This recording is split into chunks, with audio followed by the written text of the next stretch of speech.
ہم جب یہ کرتے ہیں تو ہم لوگ ایک چیز کو مطلب وہ دیکھ نہیں رہے ہوتے تو ہمارے لیے وہ چیز کرنا زیادہ ایزی ہو جاتی ہے کیونکہ ہمیں اس کا جو ہے فیئر نہیں آتا ہائٹ کا۔ حیدر علی 5 سال کی عمر میں بیماری کے باعث بینائی سے محروم ہو گئے تھے، مگر یہ کمی ان کے ارادوں کو پرواز سے نہ روک سکی۔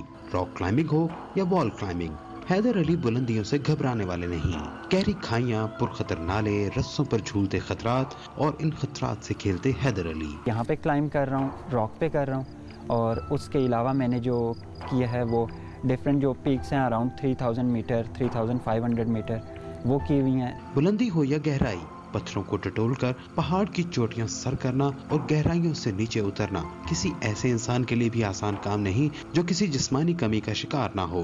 ایسے میں حیدر علی کہتے ہیں کہ آنکھوں سے محرومی ایڈونچر سپورٹس میں اب ان کا ہتھیار بن چکی ہے۔ وہ مستقبل میں ایسے کھیلوں میں نام کمانا چاہتے ہیں۔ ڈسیبلٹی جو ہے وہ کوئی ایسی چیز نہیں ہے کہ آپ کو کسی بھی چیز سے روک سکے، یہ تھوڑا سا سوسائٹی کا بیہیویئر ہوتا ہے آپ کی طرف جو آپ کو مطلب ڈسیبل بھی بناتا ہے اور ایبل بھی بناتا ہے۔ ان فیوچر اگر مجھے موقع ملا تو میں as a sports personality in the field of adventure sports خود کو انٹروڈیوس کرانا چاہتا ہوں۔ حیدر علی کے انسٹرکٹر اور ایڈونچر کلب چلانے والے محمد طاہر کہتے ہیں کہ حیدر علی کے جذبے سے وہ بہت متاثر ہوئے ہیں، مگر انہیں پہاڑوں پر چڑھنے کا گر سکھانے میں انہیں زیادہ محنت نہیں کرنی پڑی۔ تھوڑی بہت اگر گائیڈنس دینی ہو ہم اس طرح دے دیتے ہیں کہ اسے کہتے ہیں کہ لائک 3 o'clock پہ اپنا ہاتھ لے جائیں تو وہاں پہ اس کو ہولڈ ملے گی، یا 2 o'clock پہ، اس طرح سے تھوڑا سا کر کے، باقی یہ ماشاءاللہ انٹیلیجنٹ ہے۔ حیدر علی گریجویشن کا طالب علم ہے اور بین الاقوامی تعلقات کے مضمون میں اعلیٰ تعلیم حاصل کرنا چاہتا ہے، تاہم اس کے انسٹرکٹر کو امید ہے کہ ایڈونچر سپورٹس کا شوق حیدر علی کو کامیابی کے بین الاقوامی میدان طے کرنے میں بھی مدد دے گا۔